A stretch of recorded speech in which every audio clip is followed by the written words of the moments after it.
Hello, everybody, and welcome to the Irish Hypnotherapy Conference Meet the Speaker series. Today, we are talking to Danielle Serpico. Danielle, how are you?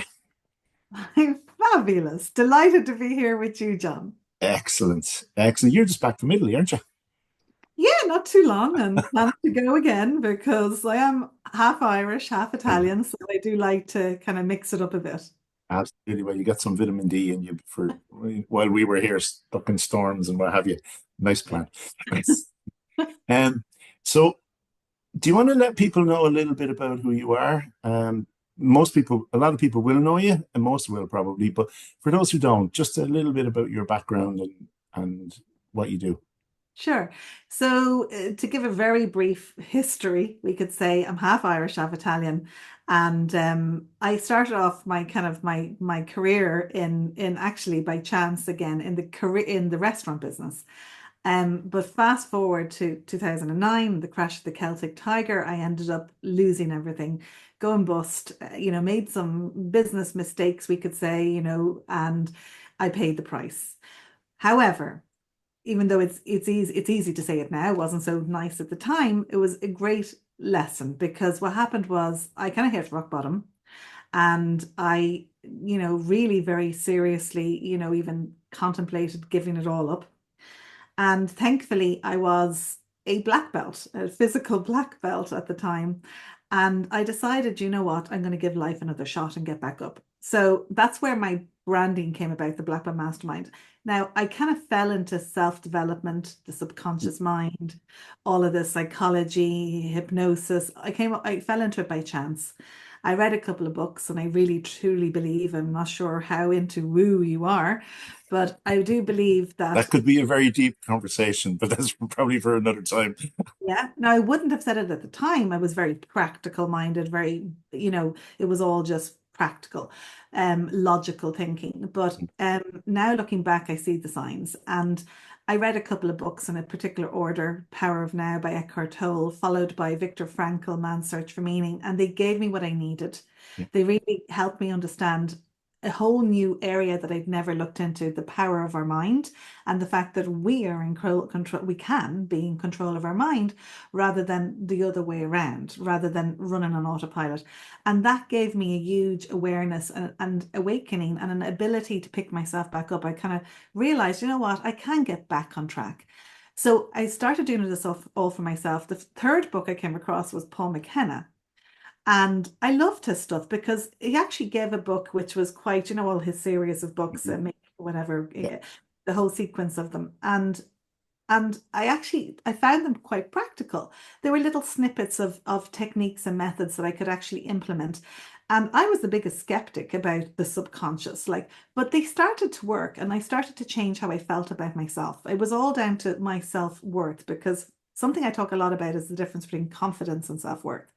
And one can have confidence and appear confident because you're used to doing Yeah. something, because confidence comes from doing, but you can have no self-worth. And my self-worth was at rock bottom based on my history, my childhood, my past, la la la. So I found that Paul McKenna's techniques started to help me to realize how I spoke to myself internally. So I got really interested into the world of inner dialogue and how we communicate with ourselves. That led me to like literally looking up. I'm very like that. Can get very kind of like focused. I started Googling who Paul McKenna had studied, learned from, and I came across Richard Bandler. And I discovered that Paul McKenna had been trained by Richard Bandler. So I ended up buying his book. Long story short, about a year after that, this was in 2009, this all happened very fast. In 2010, I put myself on a plane, I went over to London, and I did my first training with Richard Bandler, and my world just exploded. And I think the reason why, and I always say this, I think the reason why I was a great hypnotic subject. He actually had me up in this. I was there, like, which probably sounds politically incorrect, but I was there. Do me, do me, do me. I was kind of like first up because I really needed to feel different. I was really open to feeling different. So I'm really easy to hypnotize. I've always been very easy to hypnotize. Anyone can hypnotize me. And I believe that's also a great skill allow yourself and be open to it. Trusting, yeah. Yeah. And I I remember going up on the stage, and I remember we did this timeline thing, and I remember setting an intention, and a year later, and it was there was no coincidences. A year later, I'd written the book, The Black Belt Mastermind, to the date that I'd visualized. Right. And it was a really phenomenal example of priming, because I was completely the date. I had forgotten the date, but I had put it into my computer as my password. And about a week before that date, I got this, maybe 10 days, I got this urge. You know what? I've got to get that bloody book done. And Yeah. and that was it. And I went down to my mother's for a week, and I wrote the Black Belt Mastermind. And that was the first step in my journey of becoming a coach. And I kind of like then went to follow up, obviously did lots of trainings with other people, and I was open to it. And I really did it for me. I had no intention to become a hypnotist, a coach, a trainer, but it was it was the ripple effect. It had an effect on me, and that spread. And then hence I noticed other people, first of all, my family, my mother, my relationship with my father, who had been estranged for. I now go over to Italy regularly. I hadn't Yeah. gone over to Italy for 18 years. We have a relationship again. My business grew. Things started to happen. I fell into it, and that's the story. Wow. So that session with Paul McKenna, or that training with Paul McKenna, trained you how to use NLP, became your foundation for NLP, and was also free therapy. Oh my God, it was. Well, well, the book, I suppose, was, well, free. I mean, I don't know how much the book cost, 10 quid or something. But then obviously I went over and trained. That cost a lot of money. Yeah, no, absolutely. But what I mean by that is when we go to learn stuff, but we also, when we put our hand up and say, me, you actually get a lot of therapy when you're doing that in that process. Once you're 100%. open to it, like you were. 100%. You got to be open to it. And like same, I went on, we've spoken about this, training with many other people, and like Justin Trans, I remember like lying on the ground in Edinburgh, like, and I remember being, sounds a bit shady as well, being in the back of a car with three men knocked out, but like all for great stuff.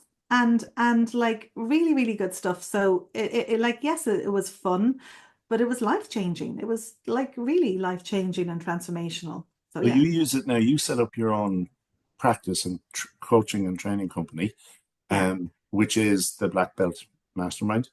yes. And you're one of the fortes that you have, and obviously you can see it from you as you're engaging, but is confidence. And that's one of the things that you're going to talk about at the conference. That is your talk on the conference. Do you want to let people know kind of what it is they'll get from that presentation? Yeah. So, okay. So, as I said, I've always had a certain amount of confidence, Yeah. because I had to, because I was in survivor mode as a kid. So I learned to hustle. I learned to fight. I learned how to survive. So from a very young age, I had to have confidence. I had to go out and sell myself. I had to go out and go into shops and say, "Hey, can I do work for you?" So I learned very early on, because I had to, and many Yeah. people I'm sure listening can relate to this. So that was confidence, but I really still had no self-worth. So it wasn't until I did the inner work with the help of all the stuff that I learned about how I spoke to myself, that my the inner world changed, that I actually had self-worth. And that's the gold. That's where the gold lies. That's the sweet spot. So what happened was, once I had the self-worth, it wasn't like I was just wearing a mask and putting on a front, putting on an act. It was like there was a backing to it. There was something in behind it. So I don't probably work as conventionally. Sometimes I do as a conventional Hmm. hypnotherapist, but I work more with business people. I work more with hypnotists and hypnotherapists who want to scale and grow their business. I work with people who want to become hypnotherapists and coaches and NLPists and life coaches, but they want to grow their business. So it's not just the skills and the training, but it's how to embody this into your whole life, in your whole lifestyle, and really what you're doing behind the scenes. Because what I do see is, I see a lot of people that do trainings, and like I was in a room with, I don't know, 400 people when I did my first training, and we learn the skills, but then we don't do anything with them, Yeah. because That's a big problem, actually. Yeah. yeah, because a lot of people don't really have the confidence or the self-worth behind it to put themselves out there. They still haven't addressed their own issues. It's such a true statement. I think somebody's given me stats that of, for every 10 people who train as a hypnotherapist or 12, it's only one who actually practices or uses it, even in any kind of form. Now, I don't know where those stats are coming from, but I think most of us will know that people who train, and that's a really interesting point, that it's the self-worth that comes behind it. Totally. I mean, I believe now and I've learned this the hard way a couple of times, multiple times, that if our self-worth does not grow in proportion, if we don't get it, I don't like the word control, if we don't learn how to grow our self-worth, our businesses, our income will not grow. It grows in proportion to our self-worth. I truly believe this. Occasionally, from hustle and and grind and pushing and forcing and putting ourselves out there and all through the uncomfortable energies, we can sometimes get there and we can sometimes make even good money. However, I truly believe this. This is my opinion. Somebody might argue with this, but my opinion is it'll bite you in the bum. It'll come back knocking on the door. I, I've learned that the hard way, from losing everything, from being bankrupt, destitute. And again, in COVID, I made a lot of money at the start of COVID, a lot of money at the very beginning of COVID. And then I gave it all away because I had not grown my self-worth at that stage enough to hold that level of money. So I ended up giving it away. I ended up being scammed by somebody in Nigeria because I have a soft, big heart and I'm very naive and very, gullible. But like, and I gave it away, but it was because I hadn't learned how to hold that amount of money. So it was relative to my self-worth. So I believe that the inner work.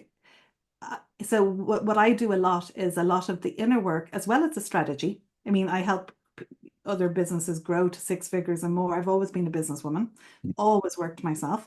So that's what I help people with. So it's the inside and the outside strategy. The whole brand is this, based on the Black Belt Mastermind.